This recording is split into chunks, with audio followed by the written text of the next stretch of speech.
Good evening. Hi, I'm Kirsten Riak. Welcome to the Park Avenue Armory. I'm the consulting curator here for the Malkin Lecture Series, now in its 18th year, due to the generosity of our sponsors, Peter and Isabel Malkin. This is the second talk of our 2024 season, and if you missed the last one, all about the architecture and Gilded Age Fifth Avenue, it is on the Park Avenue Armory website. And just a bit of business, if you have tickets for our next lecture, which was scheduled to be tomorrow on aqueducts, that has been moved due to illness to Wednesday, December 18th. So if you have tickets for that or have any questions, please check with our box office before you leave today. Tonight's talk is on the history of the American and hopefully specifically New York bookshop. I'm sure that you're all devoted book lovers and bookstore aficionados like I am and love a good independent bookstore, but that is not why I chose this topic. For many years here, I have been fascinated by the paintings of one Colonel Daniel Appleton out in the hallway and up on our staircase. And he was the commanding officer here from 1889 to 1916. He's on a large white horse out in the hallway. And so it was the third in line to run the family publishing house of D. Appleton and Company. So while most officers in the 7th were either in finance or in government, he had this connection to the arts that I really feel like resonates still today in what we do. He promoted the publication of modern science books by authors such as Thomas Huxley, Charles Darwin, and Herbert Spencer, and books on the Civil War, such as Red Badge of Courage. This was also the publishing house that released the works of Henry James and Edith Wharton, whose Gilded Age resonates here all the time. Actually, Edith Wharton's cousins were all here in the 7th Regiment. And while I can't admire the work that Appleton did to this building, he's the one who took off the big bell tower over Park Avenue, and he painted the drill hall gray. So I have learned to love his connections to culture and especially his leadership of this regiment in a crucial time in American history. And so I'm very excited to learn more about the bookselling business and its cultural influences in America from our speaker tonight, Evan Friss. Dr. Friss is a professor of history at James Madison University and received his PhD from City University of New York. His publications include The Bookshop, A History of the American Bookstore, which will be on sale tonight, and he'll be signing books in our library at the conclusion. He's also written The Cycling City, Bicycles in Urban America in the 1890s, and On Bicycles, a 200-year history of cycling in New York City. So please join me in welcoming Evan Friss.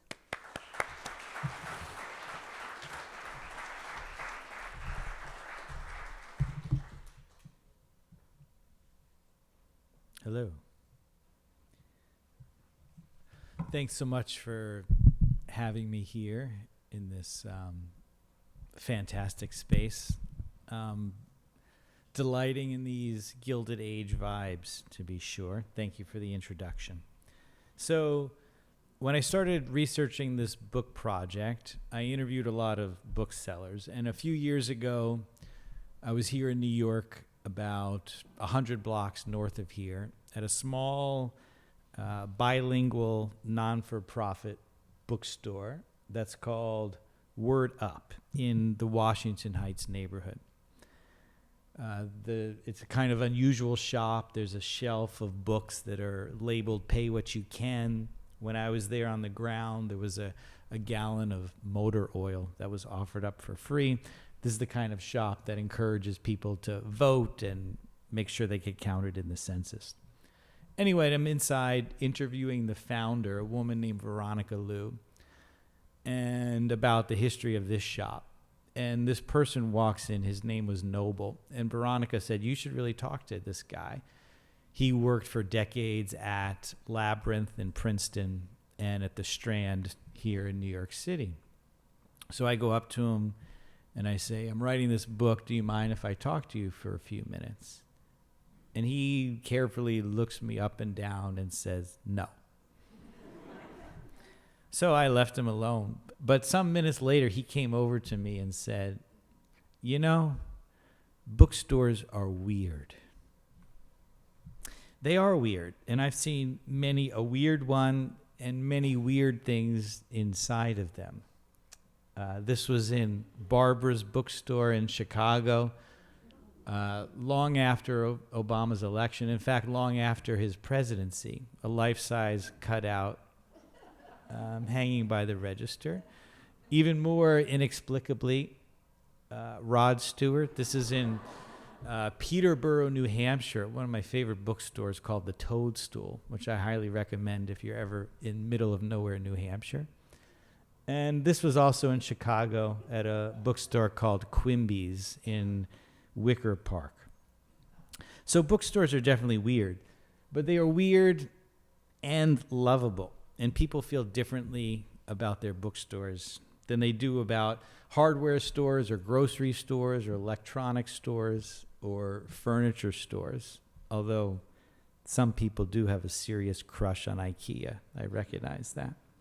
So I knew about this deep connection that people had to their bookstore while I was writing the book, and I tried to capture it in the book. But I've come to learn that it's even deeper than I imagined. The Bookshop is my third book, but that's only if you count the previous books that nobody read. And it's sort of like if a tree falls in the forest, is a book without readers? I don't know. But this book is definitely a book. So thank you to everybody who bought it, or will buy it, or will pretend to buy it, or just showed up here tonight. And one consequence of writing a book that people actually read, I've learned, is that many of these readers will reach out to the author, in this case me, with their thoughts about the book. And I've received many, many emails, Instagram messages, and even some actual letters. And they all start the same way. Dear Evan, thanks for writing this book. I loved learning about the history of bookstores. You're such a capable storyteller. But here it comes. I really do wish that you would have written about Fill in the Blank Bookstore. I used to visit Fill in the Blank Bookstore when I was a kid. I spent countless hours roving the aisles at Fill in the Blank Bookstore. It was at Fill in the Blank Bookstore where I developed a lifelong love of reading. Fill in the Blank Bookstore has been around for 40 years. How did you not include Fill in the Blank Bookstore? Maybe you can write a sequel, or at least an updated version with a chapter about Fill in the Blank Bookstore. Yours truly. So why are people so attached? Why have they been so attached to their bookstore? This weird space that's a retail outlet, but also much more. What is the bookstore about? How has it changed over time? How would we describe its personality? I used to watch a lot of HGTV, and they air a show called House Hunters. Perhaps you're familiar. If not, prospective homebuyers tour homes and fight with their partner about which one is best. The show is brilliant because it invites us at home to play the role of the grumpy Muppets who sit in the balcony and criticize everyone's taste. But it's also a great way to understand people, how they act and interact, what they're into, and maybe even a lens to understand American culture. There was one House Hunters episode that I remember, probably the only one I remember, in which this couple picked a house in large part because in the bathroom was also an office. And there was a serious work desk and a computer and a printer that butted up against the bathtub. And it was so weird. People are weird. Bookstores are weird. So imagine this. Indulge me in a thought experiment. What if the bookshop was a character? And what if said character went house hunting on HGTV? What would it be looking for? What annoying things might it say? On the actual show, the couple usually has very different ideas about budget. One person wants something modern, the other wants something old, but they always agree on one thing: an open floor plan. It must have an open floor plan. Why? Because they want to be able to entertain and host. Personally, I don't understand this impulse, why people would voluntarily and not for money clean their house, have people over, prep dinner, wait endlessly for them to leave, and then clean up again. But okay, if the bookshop was on House Hunters, it too would be looking for a large kitchen where everyone can just hang around. Yes, all those people get in the way of work, and every bookseller can tell you about the customers who just won't leave. But it's also part of the point. Bookstores love to host. Bookstores, past and present, are community. And I'm going to read a short bit from the opening of my book that speaks to this theme. 3 Lives and Company is a 650 square foot bookshop on a corner in New York City's West Village. Among the hand-carved shelves and glowing under Jolly Rancher green lamps, there's fiction and non, front list and back list, picture books and cookbooks, history and travel, art and architecture, the Paris Review, and all things New York. The dog treats are behind the counter. Toby, the owner, sports a soft gray beard and beanie, body surfs in the morning Atlantic, walks into Manhattan from his Brooklyn brownstone, and drinks a Balzacian amount of coffee. Inside the shop, he's constantly layering, pruning, rearranging the colors, the scale, the feeling. No stacks too tall, too short, or too crooked. Maybe it's all the coffee. Over on the lone stool, you'll probably see Abel, one of the regulars. You might also spot Camille, who always remembers to ask about ailing grandmothers and soon-to-be graduating nephews. And Greg, a writer who could be mistaken for a rugby player. Toby owns the bookshop outright, yet he doesn't think of it as his shop. He says he's merely a custodian, and it's the bookshop, not Toby, that has a relationship with the customers. Likewise, Abel, Camille, Greg, the dogs and their walkers, Dr. Gary, the rheumatologist who once diagnosed a bookseller with shingles over by the biographies, Henry, the Broadway composer who makes melodies from random lines and random books, and the parade of volunteers who help wrap gifts in December and share popcorn tins hidden under the counter are all referred to by the same title, Friends of the Shop. They have an attachment to the shop and the shop to them. Sometimes loved ones will phone with news that a longtime customer has died. The bookstore ought to know. Calling them customers doesn't even sound right, probably because many of them, some of whom come nearly every day, hardly ever buy anything. So I start my book at 3 Lies because that's where I fell in love with bookstores, in large part because I was in love with one of its booksellers. And I was living in New York City, and my girlfriend really just lucked into a job at this famed independent shop, which I recognized immediately as a handsome space with an excellent selection. But over time, I recognized it as a real space of community, a host. The draw was the books in part, but also the people, the staff of real readers, the customers, the authors who lived around the block, the editors, the tourists, Vaughn, the UPS driver. But bookshops weren't actually always so hospitable, in the mood to host. If they had house hunters in the 18th century, the bookshop would probably be looking for a house with a giant fence. These were spaces to come, get your book, and leave. Books were often hidden behind cupboards or glass doors. And I have just a few images. This is a very early drawing of a bookstore where the books are tucked away behind these essentially drawers. And behind the counter, it's kind of hard to tell in this drawing, but the books are actually displayed with their 4 edges out. So there's no way you could tell what the title was. Essentially, these spaces were entirely unbrowsable and purposely as such. This is from the 1780s in America, and this is the first actually known image of a bookstore in the United States. and it's slightly more hospitable insofar as that there's one seat, a stool there. But for the most part, again, the books and space don't suggest a kind of impetus or a kind of inclination to have people over and entertain. Even much later in the 19th century, this is a bookstore in Boston that's also a publisher. You can see many of the books are separated by a moat from the customers. So many early bookstores were actually unbrowsable and off-putting for a variety of reasons. And I want to take you back in time. I'm going to read a small bit from the most famous colonial bookstore that was started by one of the most famous colonial Americans. When we think of a bookstore, we tend to imagine rows of books, neatly arranged titles standing in the window, and quiet browsing. It's fair to say that Ben Franklin's bookshop wasn't anything of the sort.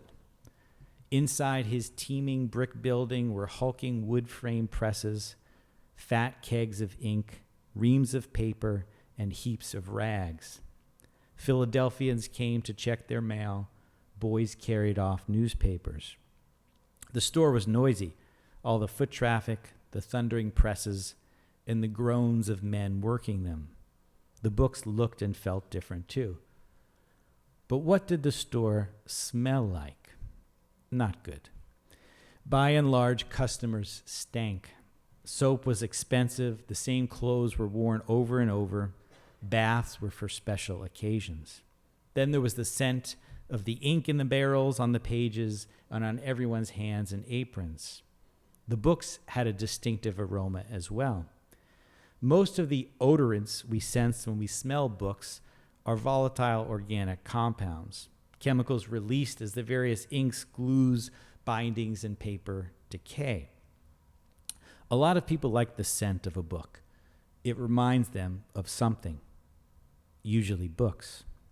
It conjures memories of a nose buried in a paperback, the children's section of the local library, or the aisles of a used bookstore. Some say they prefer the smell of a Penguin paperback, and it must be Penguin.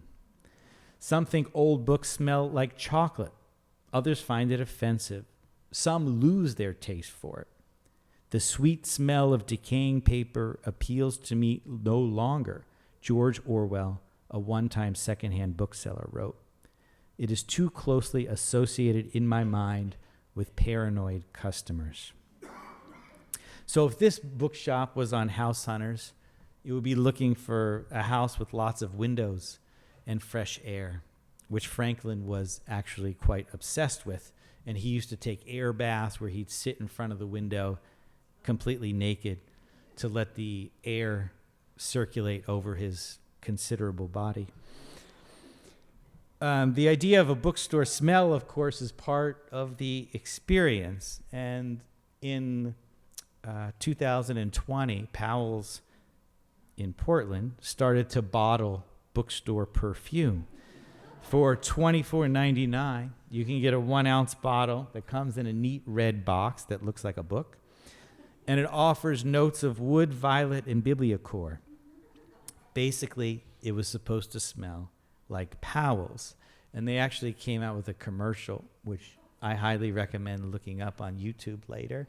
But this is a screenshot from it. If you can't be there, you can smell there. And then following the fragrance, they came up with their own line of craft beer, which thankfully doesn't taste like bookstore.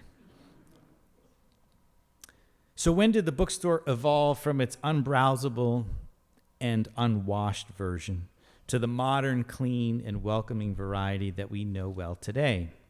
And one example of these shifting winds dates back to the 1820s in Boston that I'm going to read a short bit about.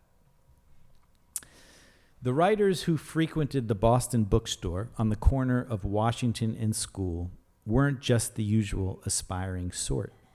Ralph Waldo Emerson, Oliver Wendell Holmes, and Harriet Beecher Stowe came to talk religion, music, theater, and philosophy. Senators came to talk books. Nathaniel Hawthorne preferred not to talk at all. Customers described the scene as a lounge, a resort. Longfellow wrote that the fact that the loiterers were the makers of books as well as the readers added to the charm. But not everyone was so famous. Anyone could walk in off the street, start a conversation. The store was a de facto public space that wasn't a house or church or political hall. The Old Corner's magnetism was a product of its people, the shoppers and sellers, and the space itself. Oliver Wendell Holmes articulated the allure. I never can go into that famous corner bookstore and look over the new books before me without seeing half a dozen which I want to read or at least know something about. Browsing, or as he called it, book tasting, makes one hungry for more than he needs for the nourishment of his thinking marrow. The term browsing actually dates to the 15th century, first used to describe how cows and goats and other grazers munched on vegetation, and Holmes's use of the word perfectly captures the sentiment behind the new definition of browsing, basically poking around in a bookstore, which wasn't really possible before these bookstores encouraged it. This is a photograph from later on. The Old Corner is what I consider one of the first modern American bookstores, in essence because it adopted this trait of inviting people in to inhabit the space, to touch the books, to sample them, to talk about them. And so even without a cafe or any kind of programming or events, the Old Corner was a gathering space. Back to house hunters. If the bookshop at this point in history was on the market for a house, it would be the beginning of the open kitchen model, a place to gather. But the bookshop would also need a quiet study, a nook, or as the Brits call it, a snug, a place to get away from it all. For as much as bookstores are and were places to find community, they are and were places to lose oneself. For every chatty customer, there's another who prefers to be left alone, to be by oneself among others, to feel a book's heft, to savor slowed time. And plenty of people who came into the Old Corner just wanted to be left alone. Not surprisingly, this bookstore was Nathaniel Hawthorne's favorite place in the world. But perhaps surprisingly, his favorite spot in the bookstore wasn't on the shop floor, but rather was in the office of his friend William Tickner, one of the owners of this bookshop, where he liked to just sit in silence a few feet away from his friend. He was a little weird. Today, the Old Corner Bookstore has a coveted spot on the Freedom Trail, the National Register of Historic Places. It has an architectural significance, but even more so, a social one. The Old Corner helped launch American literature and the American bookstore as we know it. Today, it's a Chipotle. The bookstore at this point in its life was also starting to be interested what on house hunters is referred to as a wow factor. A wow factor is something that upon seeing it makes a person say, wow. Typically, it also is supposed to make them jealous. On the TV show, the wow factor is almost always a grand entrance, a foyer with double height ceilings. And they never seem to be worried about climate control, by the way, which I find very annoying, but okay. And there have been plenty of bookstores that have been looking for this wow factor. And one was Daniel Appleton, who's was mentioned, or at least his successors were mentioned in the introduction. And Daniel Appleton had a small dry goods store in Boston, and he eventually moved to New York City into a 5-story Greek Revival building on Broadway in the 1850s. And this was a space with a wow factor. It was said to be the largest room in all of New York City at the time, at 6,000 square feet, studded with Corinthian columns, ceiling medallions, and frescoes. Here was a place to appreciate works of art and a place to suggest you belonged. And if his choice was painting the drill room, it would not be gray. It would be something much flashier. But even with this ostentatious display of class, it's still a place to hang out. And in the corner, you can see there's a mother reading to a child. And there are other famous bookstores with such wow factors, including here in New York City, Scribner on Fifth Avenue, which was built in 1913 on Fifth Avenue as a purpose-built bookstore, and also offices for the publisher upstairs. And in Chicago, in a similar era, we have Marshall Fields, which occupied a 13-story building that took up an entire block in downtown Chicago. This is an image of the Tiffany Dome, 1.6 million shards of glass pieced together in this enormous building with 68 elevators, thousands of employees, and 700 horses standing by for delivery.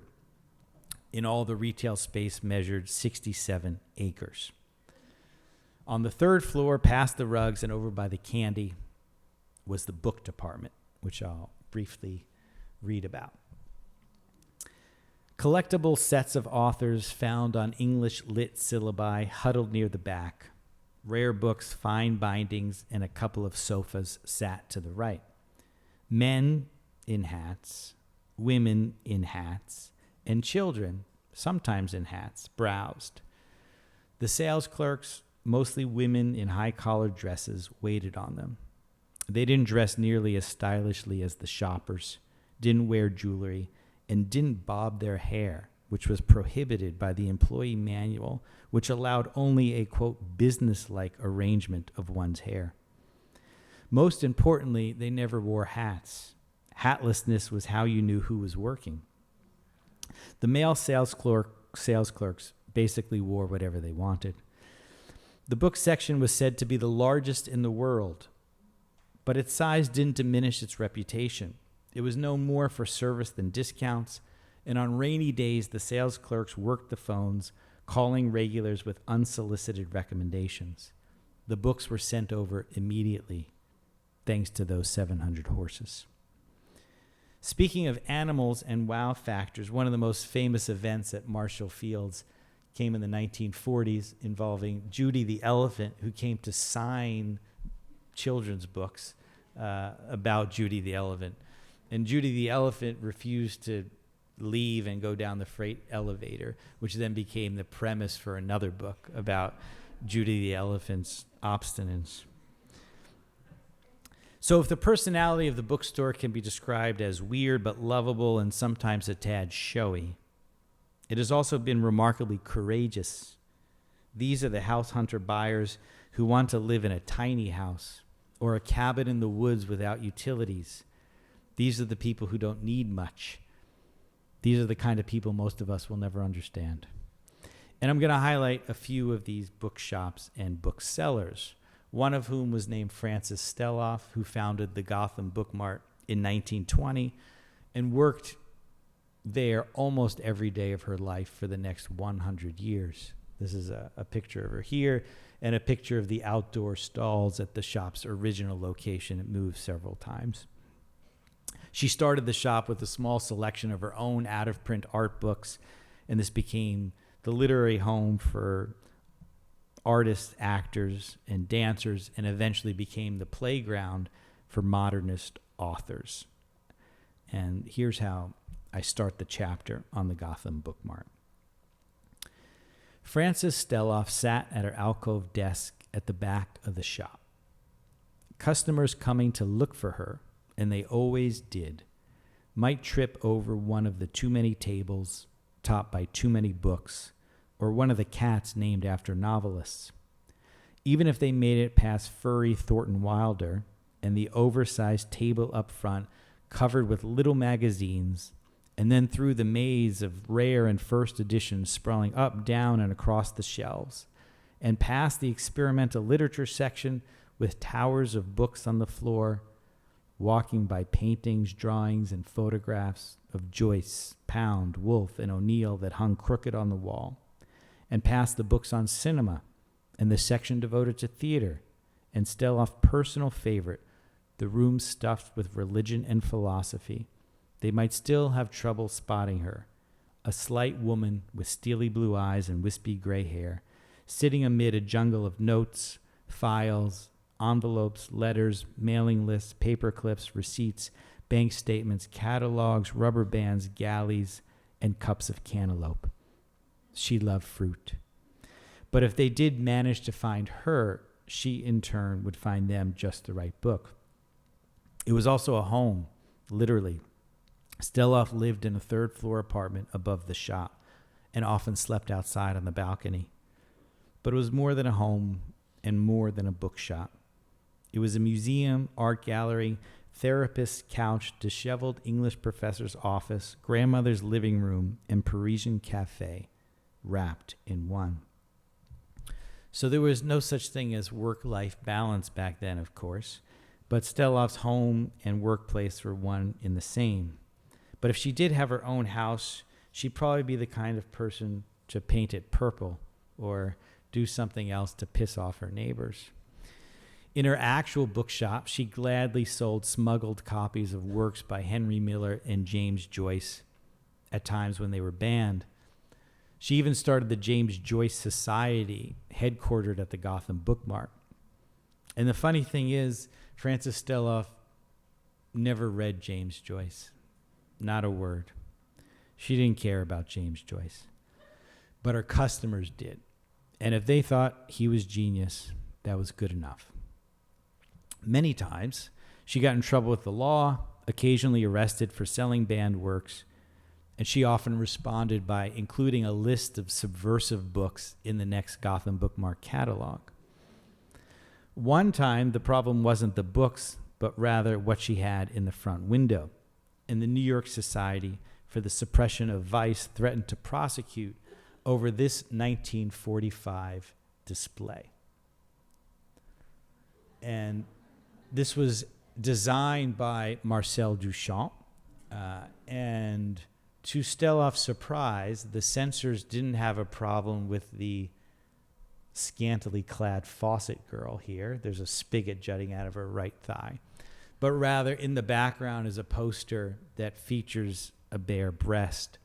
And out of mockery, Steloff covered it up with a bib and the word censored. Inside her home and bookstore, it was always very messy. And she liked to say that she preferred a jungle of books in which finding the right book felt serendipitous or even lucky. And she eventually hired a manager who took over, and he liked to say that every time he cleaned it up, the customers complained. She had some issues with neatness. Let me go back. This is her working at this desk, which the first time I saw it, I thought, she can't actually work here. Well, I thought a lot of things. But then I found another picture of her actually working at this desk. Hopefully this makes you all feel better. So you can imagine what it must have been like for me as the historian to sift through this woman's personal papers, which are scattered at the University of Pennsylvania Library and the New York Public Library and a few other in Skidmore, a few other institutions. I spent a week at the University of Pennsylvania going through box and box and folder and folder.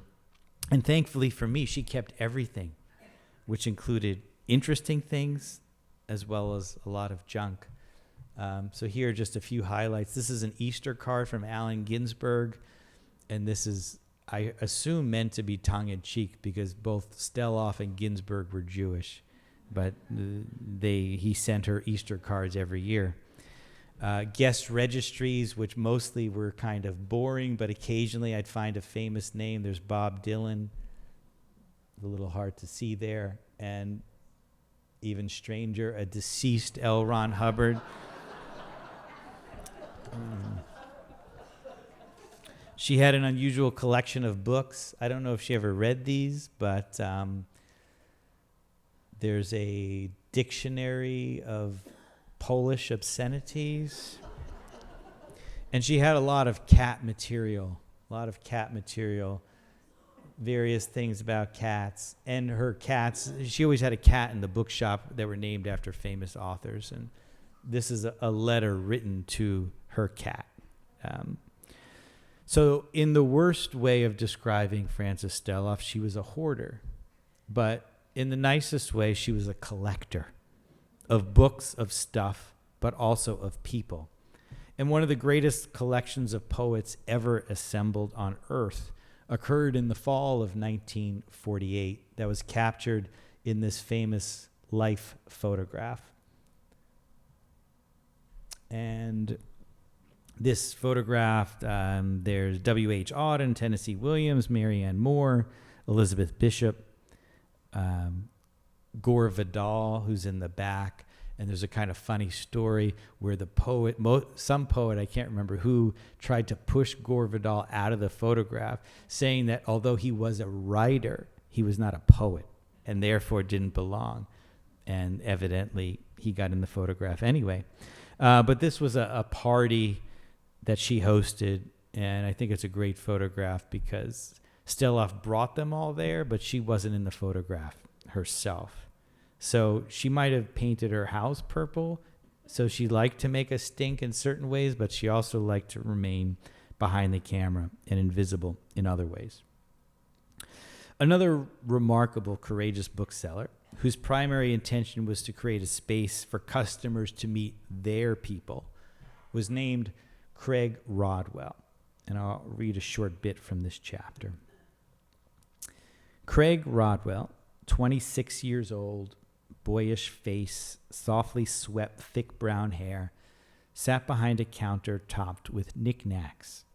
On the back wall were rows of miniature license plates that read gay. Over in the corner was Albert, the Schnauzer. Books by Oscar Wilde, Gertrude Stein, Tennessee Williams, and other gay and lesbian authors were displayed face out along the wooden shelves that his mother helped him put up.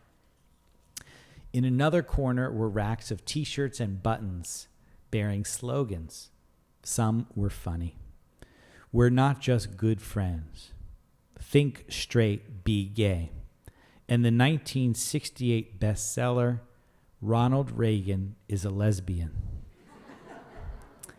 And then there was the phrase written on a sticker in the front window that might as well have been the motto for the whole enterprise. Gay is good. Also on the wall behind the register was a telephone. It functioned as a hotline.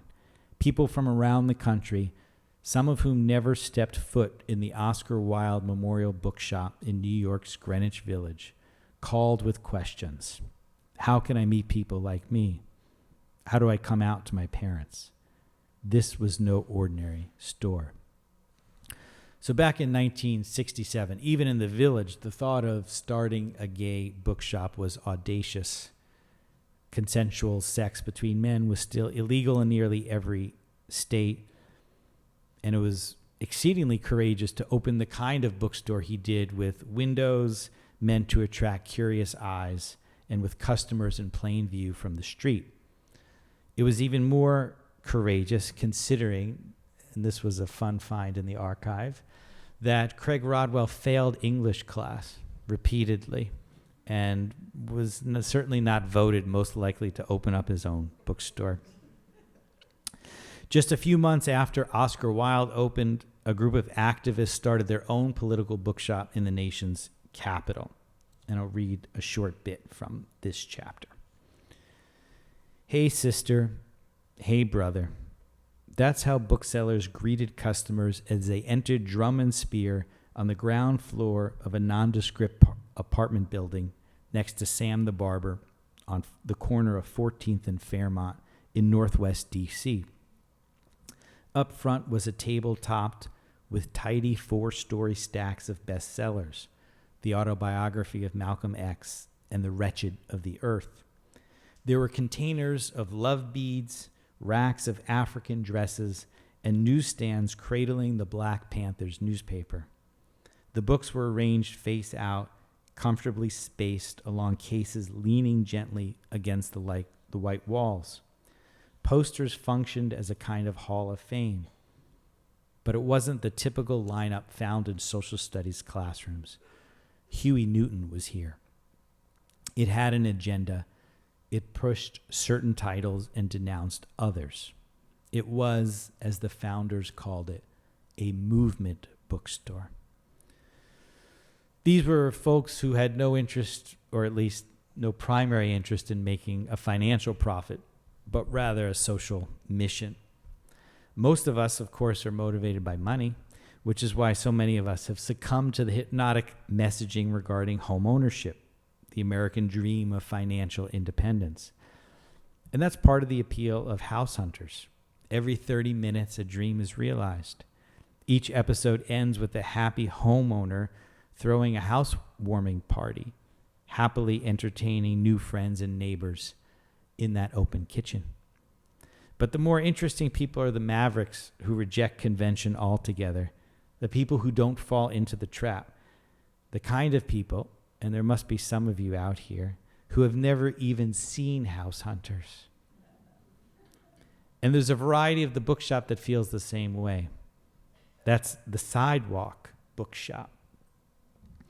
And the history of sidewalk bookselling is long and winding. In Paris, open-air bookselling dates back to the 16th century, occasionally banned, occasionally coming back, famously delighting American expats from Thomas Jefferson to Ernest Hemingway, and even more famously delighting the French writers who bought books along the Seine and wrote their own books in the cafes.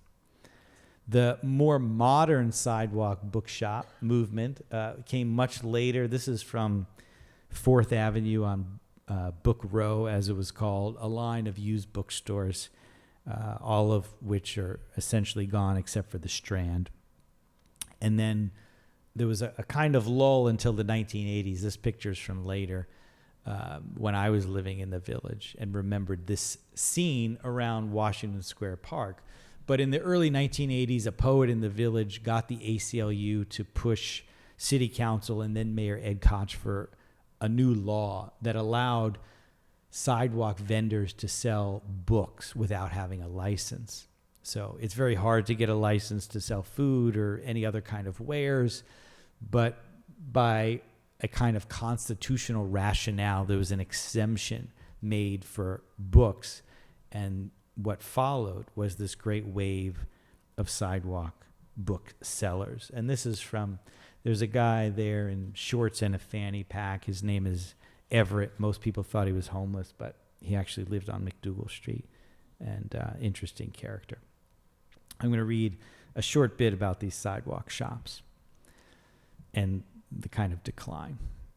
In subsequent years, people bought more books online, gravitated toward ebooks, carried less cash than they used to, and with eyes fixed on their phone, failed to notice the booksellers in front of them.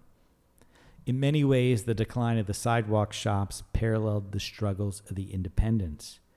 But the sidewalk sellers had fewer cheerleaders. The media didn't mourn their loss.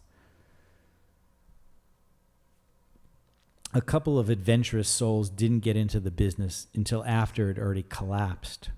Jen Fisher was born in Florida, a fact she seems rather embarrassed about.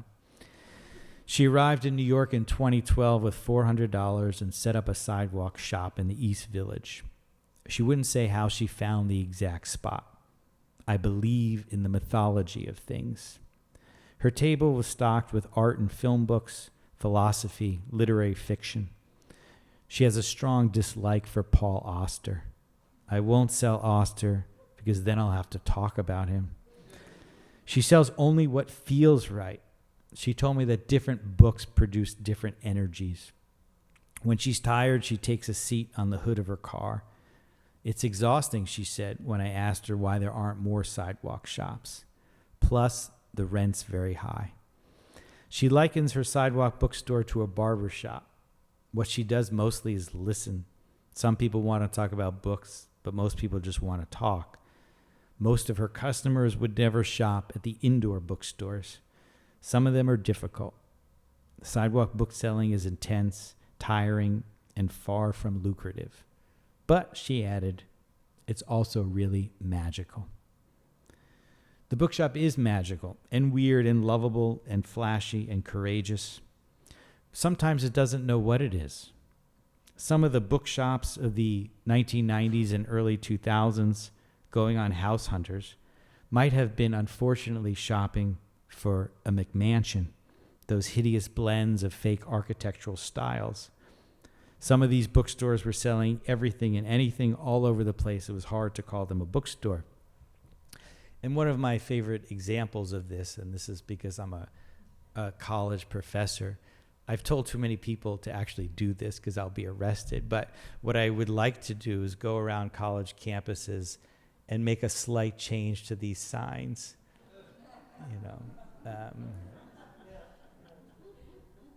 Some of you may recall an era when the bookstore was a kind of intellectual hub of the campus, and that's changed. Bookstores often sell weird things. These are pillows that are supposed to look like logs, and I don't understand why anybody would want to lay down on a log. Like that seems very strange. Don't buy this. And why is a bookstore selling this? And there's lots of socks in the background.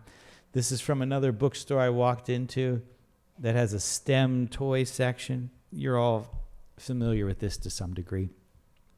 And this was from the short-lived Amazon bookstores that, as you know, there were a couple of dozen brick-and-mortar Amazon bookstores, including a few in Manhattan. And I have a chapter in the book about them. And this is a scene from one in Bethesda, Maryland, when I walked in. And from this shot, you can't actually see any books at all. There's a mini waffle maker, which, by the way, seems like a terrible choice for a lot of... First of all, the waffles are better on the inside. You want more, and it's more efficient to make one large one than 4 little ones.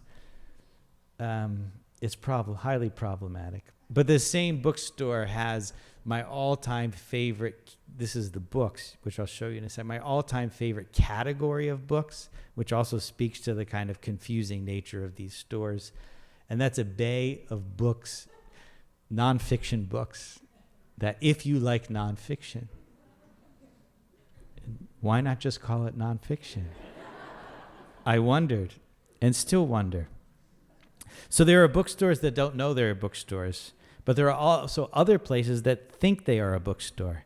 Last week I was in Washington, D.C., and this is a Marriott, going, I guess, for a homey library vibe, putting up book wallpaper. It's all weird and very confusing, and our relationship to books and bookstores is ever-changing, and our bookstores have changed shape. And its personality can hardly be contained and certainly can't be gleaned from an imaginary episode in which the bookshop goes house hunting. But if it did, I would watch it. For the bookshop is a fascinating, ever-changing, and adaptable character. Thank you very much.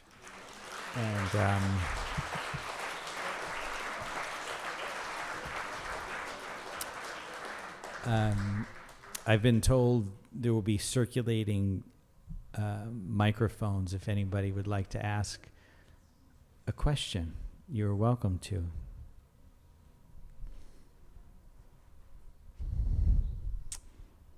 What's your favorite current bookshop and your all-time favorite bookshop story? Well, at least keeping it to within New York City. And I don't want to offend anybody, so I have a personal relationship to 3 Lives and Company here, and but I already talked about that. So it's just a sort of assuming none of the bookstores that I usually talk about or profile. My favorite is McNally Jackson, which my 2 favorite are the South Street Seaport branch, which is just beautiful, stunning. They have these brick arches and this great vibe.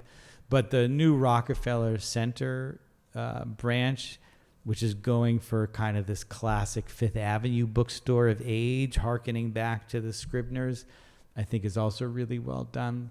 So those bookstores I find always beautiful, but also I find books that I've never seen before or heard of. So there are sometimes really great bookstores that have incredible stock and staff, but don't have the same kind of aesthetic appeal. But to me, yeah, Sarah McNally has kind of mastered that. So if you haven't been to the new one in Rockefeller Center, check it out.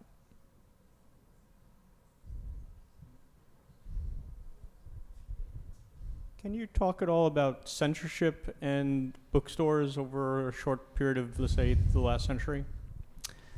So there are a couple of enduring themes in bookselling history, and one of which is censorship. So it's not a new phenomenon or a new topic of debate. And so Ben Franklin was a friend of and a strong proponent of Thomas Paine, who wrote Common Sense, which was more of a pamphlet than a book, but was arguably America's first bestseller and was deemed very radical by a large percentage of the population. And so the kind of places that were disseminating, Thomas Paine's work were deemed radical, and some people refused to do it. During the Revolution, there were bookstores that refused to carry any kind of loyalist literature. I only have a couple of sentences about it in my book, but one of the first bookstores owned by a black man gets burned to the ground. So these are highly political spaces, and I mentioned Francis Stelloff and the Gotham Book Mart in some of the 20th century battles. But, and even her sort of promoting the banned book echoes a bit of what you see in a lot of independent stores today, which have banned book sections. Now, the nature of what people are trying to ban changes, and sort of how much currency it has in popular discourse certainly changes. So, the culture wars of today, how widespread they are, and how many people are coming into bookstores saying, I want these banned books. I think it is the kind of, is being amplified to a level that is unusual, even if the theme is ever present.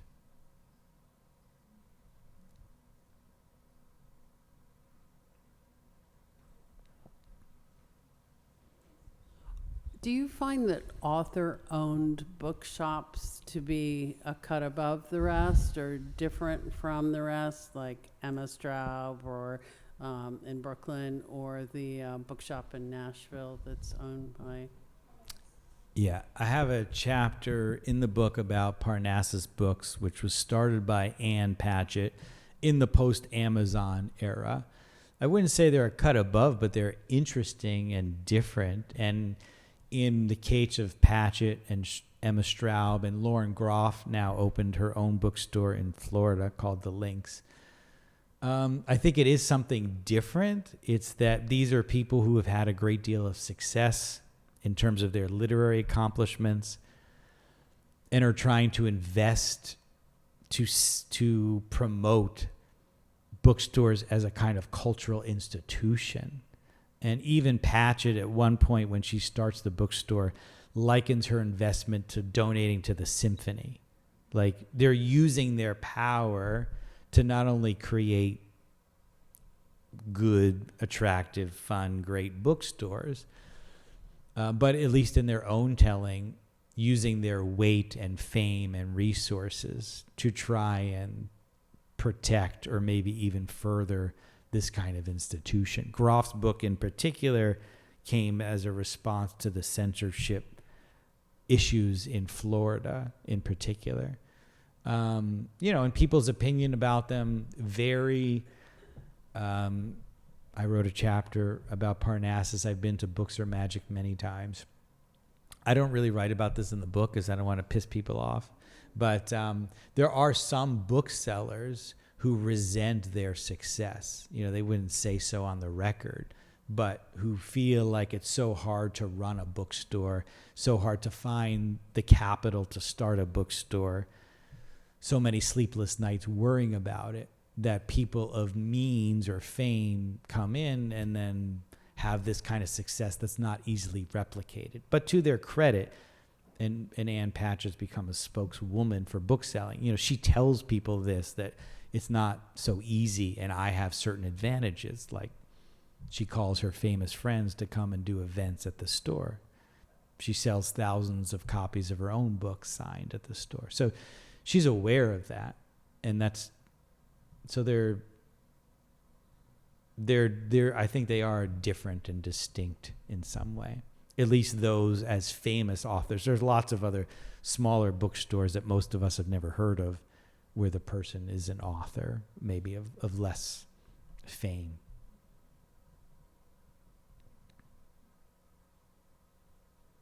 For lecture, thank you very much. And specifically, I wanted to thank you for mentioning the Sidewalk, because it reminded me about the great book, Sidewalk, written by Professor Michel Dunier. And the question is, how do you see, future of bookstores and sort of evolution of the language as bookstores are competing with technology and so on? Thanks. Well, the disclaimer I usually like to give is that historians are just as bad at predicting the future as everybody else. And so I really have no idea. But I will say that there has been a great decline in brick and mortar bookselling. Sidewalk booksellers are essentially extinct with very few exceptions. And the number of bookstores over the last 30 years has declined precipitously. But in the last, 5 or 6 years, that decline has completely ceased, and there might be some signs of modest growth. So I think that's a positive sign that at least it's stable. And many of you are probably aware that Barnes & Noble is opening 60 new stores this calendar year. They've already opened 50, I think, and the last 10 are going to open the next few weeks. So there are signs of optimism that I think are hopeful. I'll leave it there. Anybody else can, predict. Yes.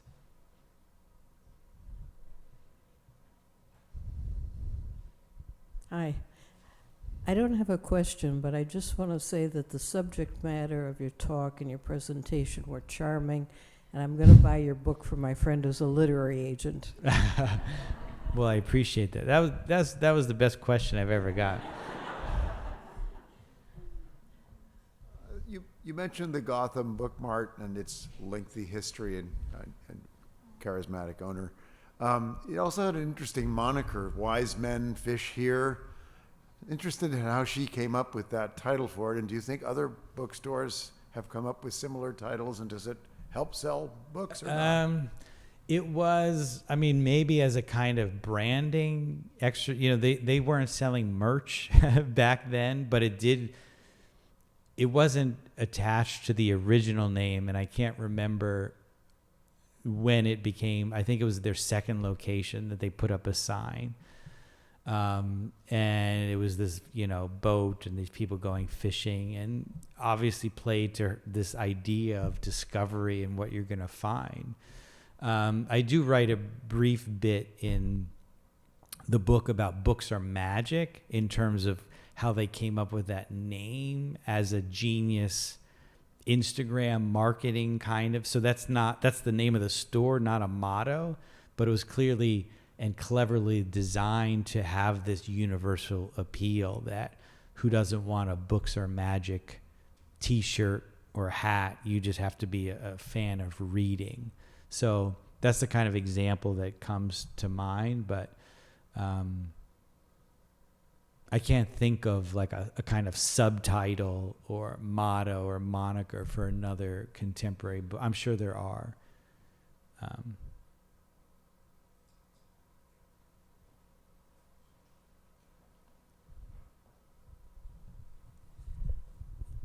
Do you talk much in the book about the relationship between bookshops and publishers and how that has changed?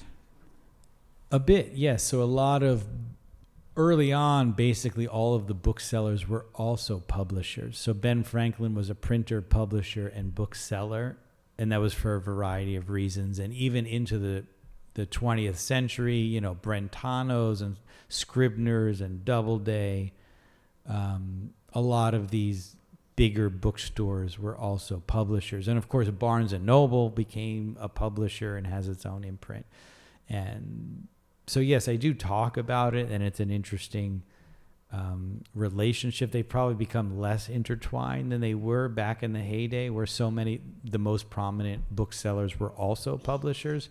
But of course, the relationship is fundamental between authors, agents, publishers, and booksellers. And booksellers are only get to choose from the books that are being published, which are a lot of books. Yes, lots. Everything has changed because of Amazon. Okay, I'm getting a symbol that that was the last question. Everybody's supposed to clap. And thank you so much for coming. I appreciate it. Thank you. Okay. All right. Am I supposed to be ushered back now?